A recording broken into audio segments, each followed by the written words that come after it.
Hello, I'm John Grisham. My knowledge of medicine and medical research is quite limited. When I was a student, I drifted away from science and math, preferring instead subjects I considered less demanding. I eventually made it to law school and became a lawyer. After a brief career suing people, never a doctor though, I stumbled upon fiction and wrote a couple of books. Others followed, and I happily shuttered the law office. Because the books have done well, I've been lucky enough to dabble in philanthropy. Once you get the reputation of being generous, a lot of opportunities present themselves. 7 years ago, my friend and neighbor Neil Cassell gave a PowerPoint presentation on focused ultrasound therapy. Neil is a prominent neurosurgeon who spent his career drilling through the skulls and making repairs to brains. During the PowerPoint, Neil, with great enthusiasm, explained that focused ultrasound therapy could one day alleviate the need for conventional brain surgery. Tumors would be destroyed using beams of ultrasound energy, and afterward the patient would walk out of the operating room and go home. Not only would the treatment be non-invasive, painless and quick, and relatively inexpensive, it could also save the patient's life. Focused ultrasound therapy is still in its early stages, still experimental, but there is enough research to date to be very optimistic. The brain is just the starting point. Tumors in the breast, prostate, pancreas, liver, kidneys, and bones could be treated on an outpatient basis. Neil loves to use the example of a man with prostate cancer undergoing focused ultrasound therapy, then driving himself back to the office for a few hours. Later, he goes home to celebrate his wedding anniversary with his wife. They share a champagne toast to growing old together. This is not science fiction. Around the world, 50,000 men with prostate cancer have been treated with focused ultrasound. Over 36,000 women with uterine fibroids, benign tumors of the uterus, have been treated, thus avoiding hysterectomies and infertility. Clinical trials for tumors of the brain, breast, pancreas, and liver, as well as Parkinson's disease and arthritis, are inching forward at over 270 research sites around the world. Though focused ultrasound technology is in its infancy, there is great enthusiasm for its potential to improve quality of life and decrease cost of care. For this potential to be fully demonstrated, additional laboratory research and clinical trials are necessary. But progress is too slow. There are barriers from regulators, insurance companies, even many in the medical field. I have found no other cause, issue, nonprofit, or charity that can potentially save so many lives. One day in the not-too-distant future, you or someone you love will be diagnosed with a tumor. After the shock, you will think of focused ultrasound. Let's hope it's available.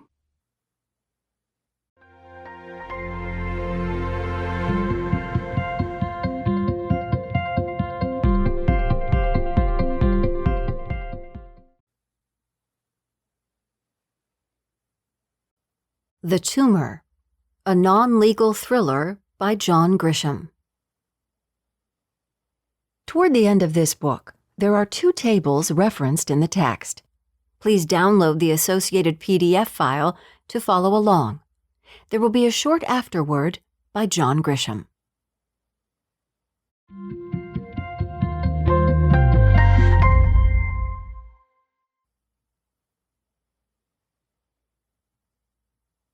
Chapter 1. The Patient. Meet Paul, a 35-year-old banker with a lovely wife, Karen, and 3 small children. They enjoy a nice life in the suburbs with lots of friends and the usual activities: backyard cookouts, swim parties, t-ball, church on Sundays. They are active and enjoy great health. Paul's parents are in their 60s and also very healthy. Paul gets a complete physical once a year, jogs 20 miles a week, plays golf and tennis at a nearby club, and avoids extra pounds. He has an occasional beer, doesn't smoke, and takes no medication. Chapter 2. The Tumor. But Paul has a problem. He has a tumor in the right frontal lobe of his brain, about the size of a hen's egg. Looking back, the first symptom was a gradual decrease in his ability to concentrate at work. Naturally curious and active, he noticed an uncharacteristic tendency to procrastinate. At times he felt listless and tired. Then the headaches arrived, and with a fury. He blamed them on stress and took lots of ibuprofen. As he drove to work one morning, his vision became so blurred he stopped the car. Karen began to notice mood swings and a loss of patience with the kids. He grew more irritable, both at home and at the office. His boss chastised him for barking at a coworker. He quarreled with Karen over his dour moods and crankiness. She knew something was changing with her husband and urged him to see a doctor. He refused. On a Wednesday morning, as Paul is in the bathroom shaving, Karen hears a loud thump. She finds him on the floor, shaking in a full-blown grand mal seizure. She calls 911, and as she waits, the seizure stops, and he gradually awakens. He is confused, disoriented, doesn't recognize Karen, and doesn't know where he is. The rescue squad arrives. Paul is loaded into an ambulance and taken to the hospital. In the emergency room, he is still drowsy and confused and complains of weakness on his left side. Upon examination, his left hand is very weak, and he has difficulty lifting his left arm and leg. An MR scan reveals the tumor. He is admitted to the hospital and started on anticonvulsant medication to prevent further seizures, as well as steroids to decrease the swelling in his brain around the tumor. Paul and Karen are not shown the MR scan. A neurosurgeon is consulted. By Thursday morning, the confusion and disorientation are gone, as is the weakness in his left side. He feels much better, briefly. But things will change. When the neurosurgeon arrives early that morning for the initial consultation, he produces the MR scan. As they stare at it, Paul and Karen are too stunned to speak. The doctor explains that Paul indeed has a tumor in his brain, and it appears to be the type known as a glioma. Surgery is needed to remove as much of it as possible and to obtain tissue to determine the type of tumor. They talk about the operation. The doctor covers the risks. For complications like death and paralysis, the risks are very small. The most likely complication will be a weakness on the left side. The surgery will take about 3 hours, and if all goes well, Paul can expect to go home in 3 days. The neurosurgeon explains that gliomas are graded 1 through 4, with 1 and 2 being benign. 3 and 4 are malignant. Grade 4, the most catastrophic, is called a glioblastoma. The life expectancy for a grade 4 diagnosis is short. Regardless of treatment, surgery, chemo, radiation, the average length of survival is about 1 year. Left untreated, but managed with pain medication only, the patient can expect to live several months. About 22,000 Americans are diagnosed each year with glioblastomas. 15,000 die within 12 months. The lucky ones, about 1 in 10, live for 5 years. Based on the MR scan, the neurosurgeon thinks the odds are about 50-50 that the tumor is benign. He recommends surgery at the earliest convenient time, and it is scheduled for the following Monday. After the doctor leaves, Paul and Karen attempt to come to grips with what's happening. Should they get another opinion? It seems senseless when staring at the MR scan. There is no doubt about the tumor. They like their neurosurgeon, and a quick search online proves he's one of the best. They are in the finest hospital in the city. Surgery is needed sooner rather than later. There is no time to waste. Needless to say, the weekend is long and agonizing. Karen gives the bad news to the family, but not to their children. She refuses to believe the tumor is malignant and is convinced the surgery will go well. She spends hours online gathering frightening and depressing information about brain tumors. Ted Kennedy, Susan Hayward, Beau Biden, Lee Atwater, George Gershwin, Lou Rawls, Bobby Vann, Pete Rozelle, Wilma Rudolph. They are just a few of those who died from a glioblastoma. On average, they survived about 12 months after being diagnosed. Chapter 3. The Treatment. At 6 a.m. on Monday, Paul and Karen are in his hospital room, wide awake, fearful but trying to appear brave as they wait for the day to unfold. At 6:30, Paul is prepped for surgery, and 2 orderlies arrive with a gurney for the short ride to the operating room. Paul hugs his wife, who's overcome with emotion. After he's gone, she is led by a nurse to the waiting room. His parents are already there. The nurse tells them the surgery should be over around noon. As they settle in for a long morning, the room begins to fill with other anxious families. Paul is rolled into the operating room and put to sleep with general anesthesia. His head is shaved and his skull fixed in a 3-prong headrest to immobilize it.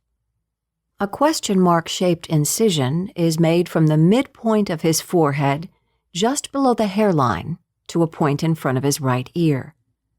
Burr holes are made in the skull, and a power saw is used to fashion a bone flap, more or less like the top of a cookie jar.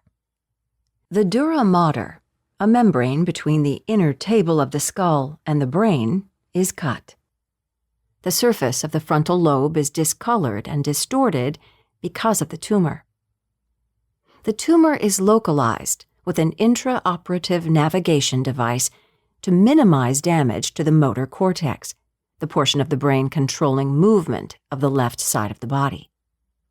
Under the magnification of an operating microscope, an incision is made into the brain, and just beneath this, the abnormal tissue is identified. A portion is cut out and sent to the pathology lab for a preliminary diagnosis. The tumor is removed by suction, and the bleeding is controlled with coagulation. The surgeons are able to remove everything that appears abnormal. They then suture the dura mater, secure the bone flap with screws, and staple the skin flap. After 3 hours of surgery, they are confident things went as well as possible. Paul is taken to recovery. The surgeon goes to the waiting room and meets with Karen and Paul's parents. He reports that everything went as expected. The tumor was removed, there were no complications, and they should be able to see Paul in about an hour. The initial results of the biopsy are not good.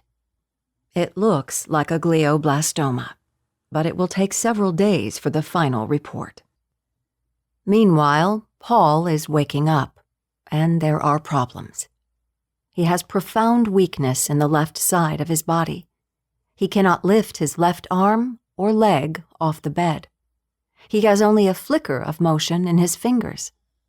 The surgeon immediately orders a CT scan to make sure the weakness is not caused by hemorrhaging or a blood clot in his brain from the surgery. It is not. The CT scan is unremarkable.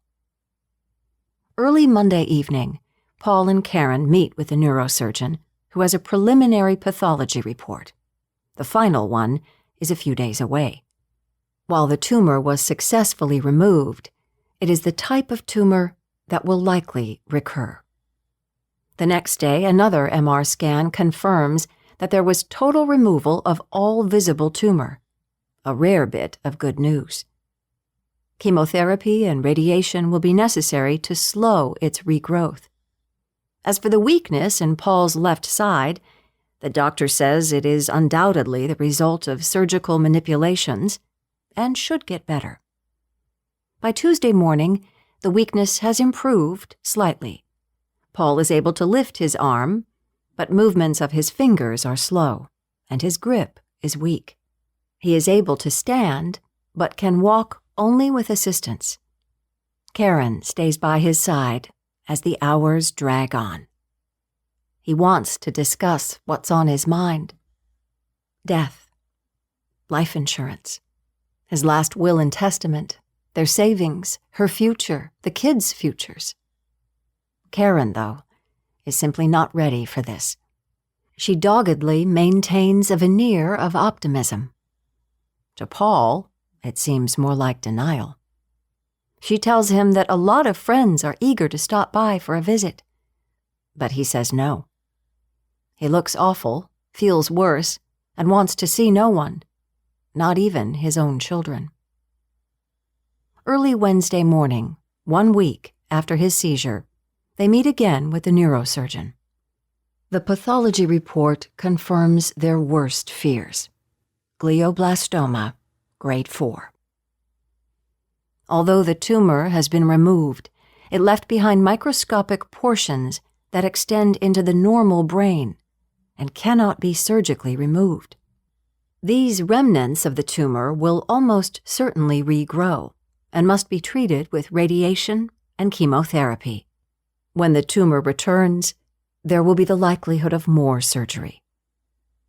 With as much professional sympathy as possible, the doctor tells them that according to statistics, Paul can expect to live 12 to 14 months. Occasionally, a patient will live 5 to 10 years, but that's uncommon. He offers his usual, hope for a miracle, but plan for the average. Plan for the average, Paul repeats after the doctor leaves. Karen pulls the shades and turns off the lights. They sit in the darkness, holding hands as the monitors beep occasionally. When they speak, they discuss the best way to tell the children. Thursday morning, the radiation oncologist stops by. He describes radiation therapy and explains that it will be administered 5 days a week for the next 6 weeks. Among other side effects, Paul will lose his hair, and his face will swell and become disfigured from the steroids he'll be given. Later, the neuro-oncologist stops by and they discuss chemotherapy, which has its own set of unpleasant side effects.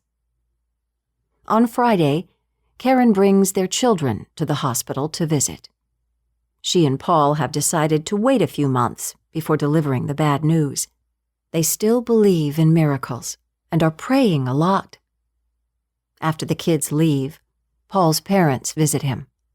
With Karen home with the children, he does not pull punches. He'll be lucky if he's still living a year from now. Later, alone and in a dark room, Paul opens his laptop and pulls up a calendar for the next 12 months. It's all there, all planned. The school year, their upcoming vacation, the holidays and birthdays, a golfing trip with his friends, several business trips, his parents' 40th anniversary.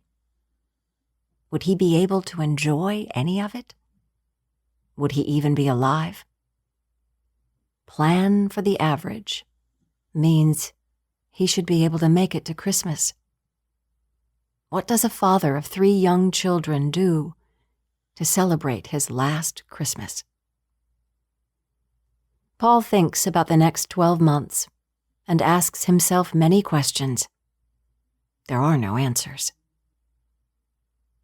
Later that afternoon, he is transferred to a rehabilitation facility to address the weakness in his left side. He cannot raise his left hand to his face, nor can he walk without a cane. 10 days after surgery, he is discharged and taken home. He is instructed to return to the rehab facility 3 times per week. His left side continues to improve. Being at home lifts his spirits. Friends arrange meals, and there is a steady flow of traffic to the house. He tries to eat, but his appetite is gone. 2 weeks after surgery, Karen drives him to the office where he's greeted like a hero. He is determined to work at least half a day until he regains his strength, and he assures his colleagues he'll be back. Paul begins radiation therapy Monday through Friday, 5 days per week. His hair falls out rapidly from the radiation, and worse, his face begins to swell from the steroids. The moon face seems to grow each day. He looks terrible. He is constantly fatigued, and his thinking becomes slow and dull from the damage to his brain caused by the radiation. He gives up on the idea of going to the office. His boss promises to cover for him and keep the paychecks coming. The group medical policy covers 80% of the expenses. His lawyer drafts a new will. Not that one is really needed. Paul and Karen own everything jointly. Upon his death, it's all hers anyway. She certainly gets the kids. His life insurance policy is for only $250,000. They have about $40,000 in savings. With 3 children under the age of 8, the future is anything but secure. Karen secretly begins checking out employment opportunities on the internet. Their minister stops by every other day for a devotion and prayer. Chapter 4. The End. 6 months later, the weakness in Paul's left side increases dramatically. He cannot grasp objects with his left hand. He drags his left foot when walking and cannot move around without assistance. He notices he cannot concentrate for more than a few seconds. His short-term memory is shot. An MR scan shows the tumor is back and growing rapidly. It also reveals damage in his brain compatible with the effects of radiation. His neurosurgeon offers the option of another surgery to remove the recurrent tumor. Paul and Karen discuss this for several days. A second operation is more likely to damage the brain. There is no certainty that the tumor will not recur again and again. They are losing hope, and their thoughts of miracles are fading rapidly. Paul could almost throw in the towel, opt for a few final weeks with pain medication, and suffer as little as possible to the end. Karen, though, still believes in luck. The second operation is similar to the first. The visible portions of the tumor are removed, and Paul's skull is put back together. When he awakens, though, the weakness in his left side is much worse. He is transferred to a rehabilitation center. After 3 weeks of intense therapy, his condition does not improve. He can no longer stand without assistance, nor walk without a walker. His left hand is essentially useless. He is discharged home, where he arrives in a wheelchair. The chemotherapy has been ineffective and is terminated. Paul takes steroids in an effort to reduce swelling in his brain. At this point, Paul begins saying goodbye to his family and friends. He bravely accepts the fact that his days are numbered, and he wishes to say farewell on his terms.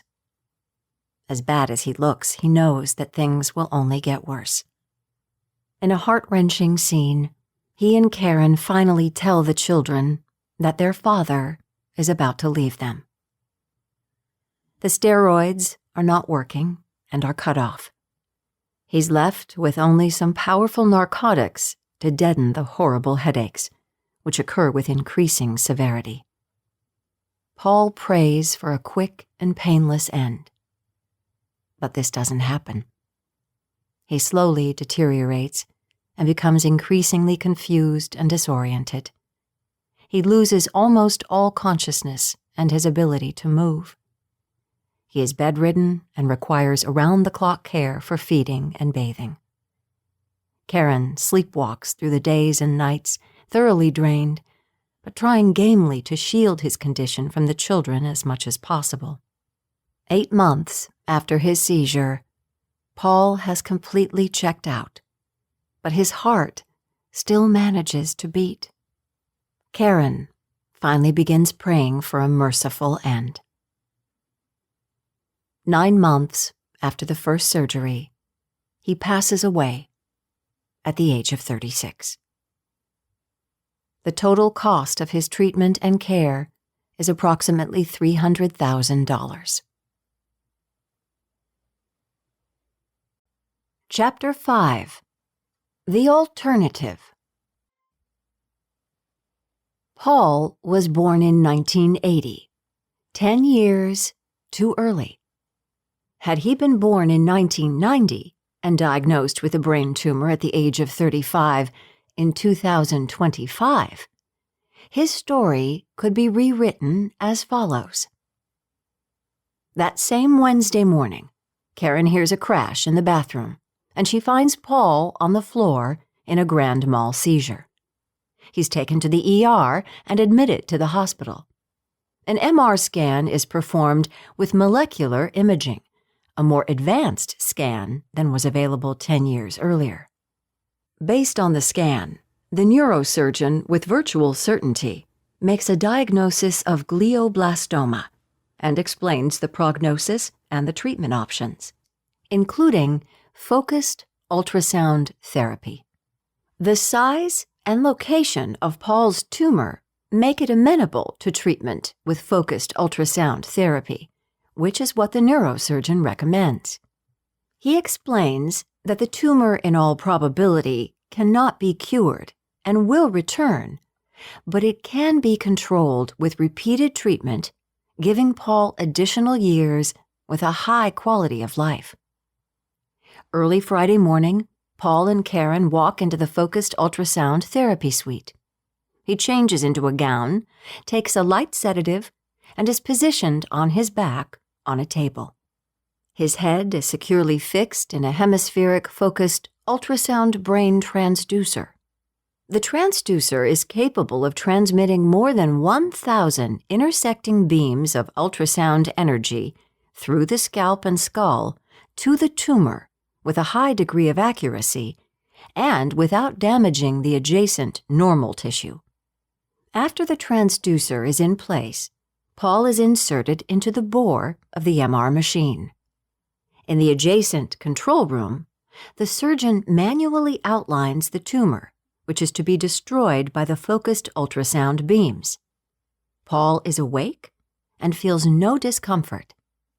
Karen stays by his side, holding his hand and chatting with him. The treatment begins.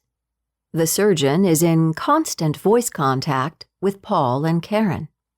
He uses continuous images from the MR scan to guide the precise point where the ultrasound is focused and to control the delivery of its energy to the target. It takes about an hour to kill all of the tumor that can be seen on the MR scan. At the completion of the procedure, another scan is performed to confirm the entire tumor was treated. While this is happening, powerful chemotherapy agents enclosed in microscopic nanoparticles are injected intravenously.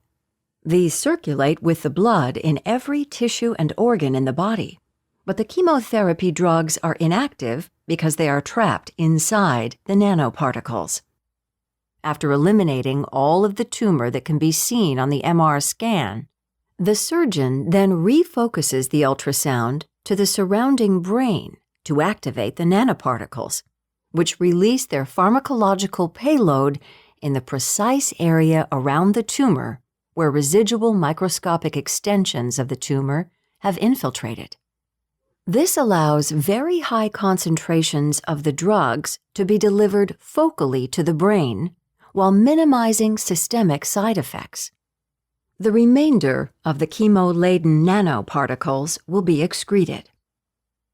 Less than 2 hours after the treatment began, Paul gets off the table and walks to the recovery room for observation. There are no complications, and he is discharged home Friday afternoon. He feels fine. The only aftershock is some residual clumsiness in his left hand from his initial seizure, which is decreasing. On Saturday afternoon, he and Karen and the kids walk down the street for a block party. They have yet to tell their families and friends about the tumor and the treatment. On Sunday, the entire family goes to church. On Monday, Paul is at the office before 8 a.m., eager to catch up after 3 days off. He explains to his colleagues that he was in the hospital for tests, but everything is fine. He looks and feels like himself. The weakness in his left side continues to fade away. A month after the ultrasound procedure, he undergoes another MR scan. The scan reveals that the ablated tissue is being absorbed harmlessly by Paul's body. The mass is not regrowing due to the efficacy of the focused chemotherapy treatment that targeted the microscopic extensions of the malignant tumor. The deadened tissue continues to shrink. 3 years later, Paul again notices difficulty using his left hand. His left foot occasionally drags. He does not hesitate and calls his doctor immediately. An MR scan is done and reveals that the tumor is back. The following day, as an outpatient, he undergoes another focused ultrasound procedure. The weakness goes away after a month. 4 years later, 7 years after his initial diagnosis, the tumor is growing again, and the procedure is done for the 3rd time. Cost to date, approximately $75,000. Savings, about $225,000, and one life prolonged. Chapter 6. The End. Revised version. The tumor will eventually take Paul's life. However, focused ultrasound therapy could transform a fatal condition into one that is chronic but manageable. In contrast to the best current treatment circa 2015, the futuristic ultrasound therapy depicted here circa 2025 could potentially be accomplished on an outpatient basis without multiple days of hospitalization, without surgery and its attendant risks of infection and complications like blood clots and brain damage, without the harmful effects of radiation, and with minimal side effects of chemotherapy due to focused drug delivery. The net result could be a dramatic improvement in the quality and longevity of countless lives, and decreased cost of treatment. How many years will it add? At this time, the answer is uncertain. Clinical trials for brain tumors have just begun, and the patients selected for these trials represent the most desperate of cases.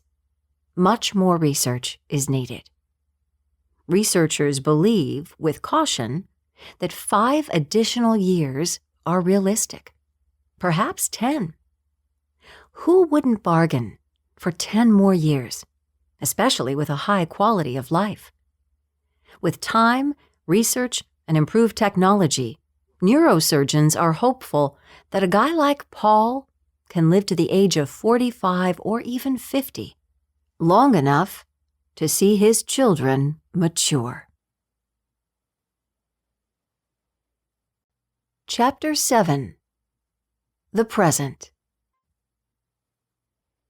Focused ultrasound is a new, revolutionary, groundbreaking, non-invasive therapeutic technology that has the potential to transform the treatment of a variety of serious medical disorders in addition to brain tumors, improve outcomes, and decrease the cost of care. It could become an alternative to or complement for traditional surgery, radiation therapy, and drug delivery. Focused ultrasound could result in fewer complications, such as damage to normal tissue, infection, hemorrhage, and pain, as well as shorten recovery times. By providing safer and more effective therapy, it could reduce death, disability, and suffering for millions of people around the world. Focused ultrasound utilizes intersecting beams of high-frequency sound concentrated accurately and precisely on tissue deep in the body, much as sunlight passing through a magnifying glass can be focused to burn a hole in a leaf. At the point where the beams converge, the ultrasound energy induces a variety of biological effects while surrounding structures and tissues remain undamaged. Refer to the PDF supplement, Table 1. Magnetic resonance, or ultrasound imaging, is used to identify, guide, and control the treatment in real time. In the theoretical example used in this all-too-common story, focused ultrasound treatment of the malignant brain tumor controlled but did not eradicate it. This alternative treatment provided years of high quality of life to a patient with an ultimately fatal condition. The treatment of brain tumors is not the only area of medicine in which focused ultrasound therapy shows promising results. There are many more applications, including uterine fibroids, prostate cancer, and essential tremor, where focused ultrasound treatment could potentially cure the disease.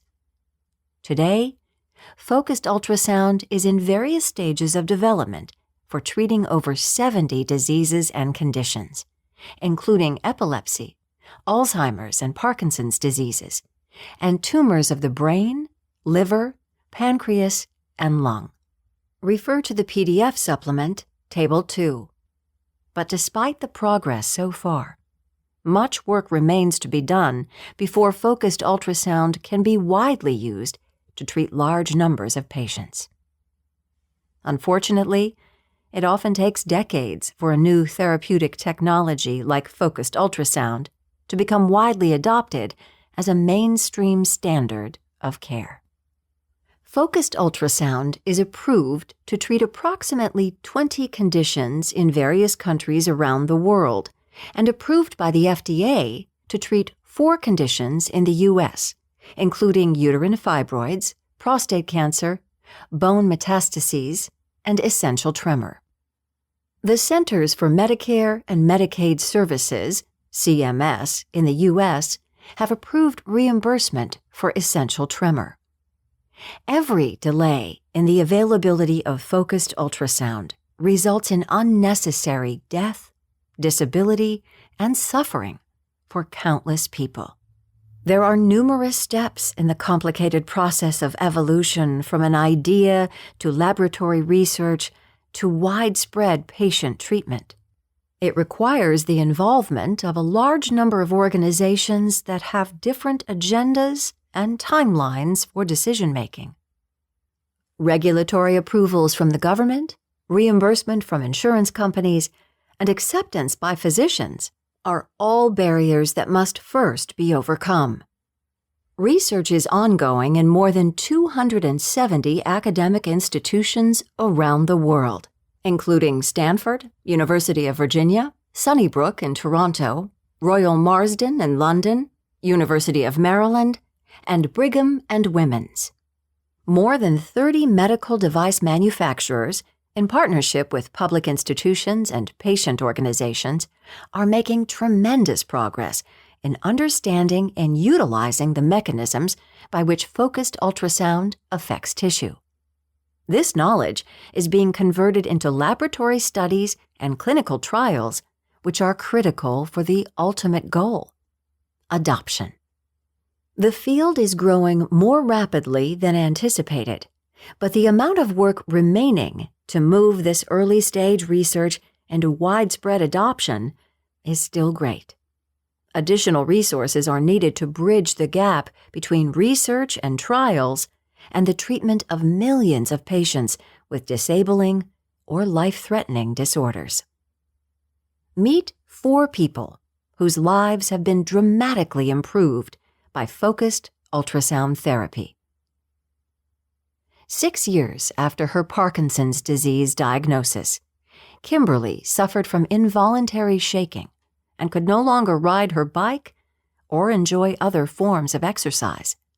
She was successfully treated in a focused ultrasound clinical trial at the University of Maryland. She is now back on her bike and says the clock has been turned back on her life.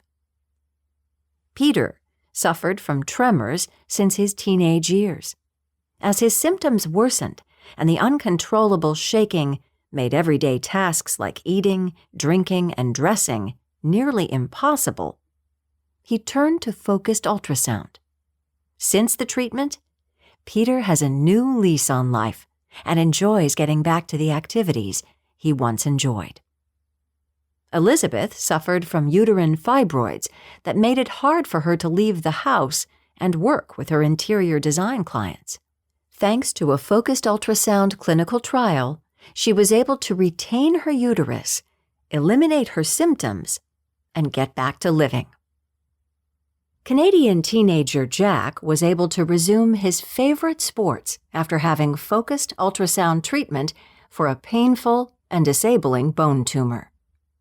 Before treatment, Jack required heavy doses of pain medications and couldn't sleep through the night.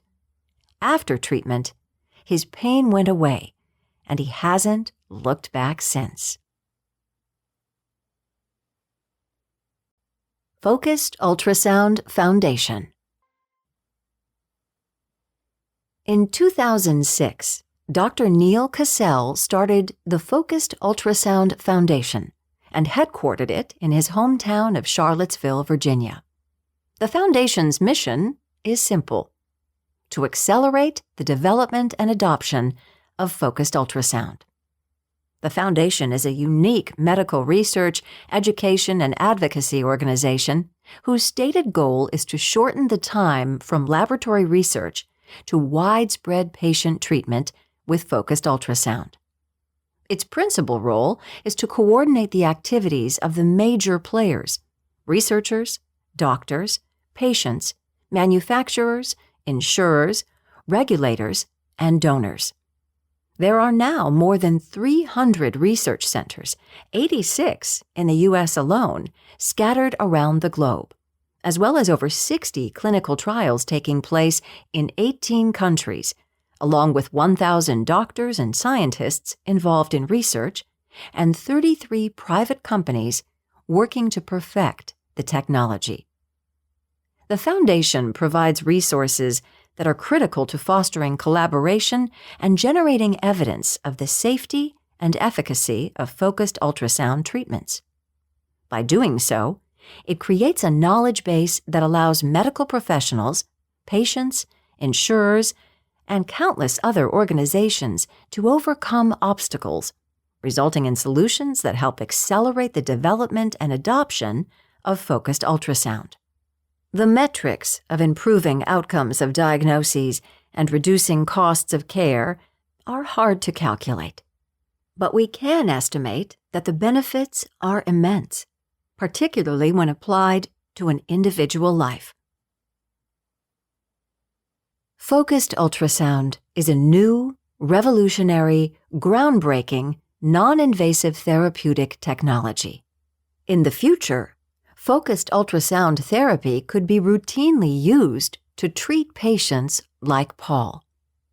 Until then, though, millions will suffer and die. Acceleration is the operative word, and the foundation needs your help to speed things along.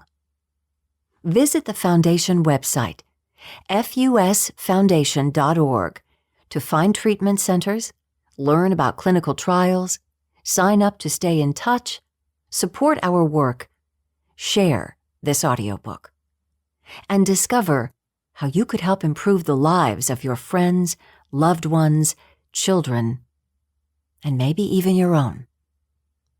Please remember, time equals lives. This is John Grisham. I want to thank you for listening to this audio recording of my book, The Tumor, and for your interest in focused ultrasound, a real, revolutionary, new medical therapy that is transforming the treatment of serious medical disorders by curing with sound. For more information, or to find out how to contribute to the Focused Ultrasound Foundation's efforts, please visit the Foundation's website at www.fusfoundation.org. And I really hope you enjoyed the book. It's the most important book I've ever written.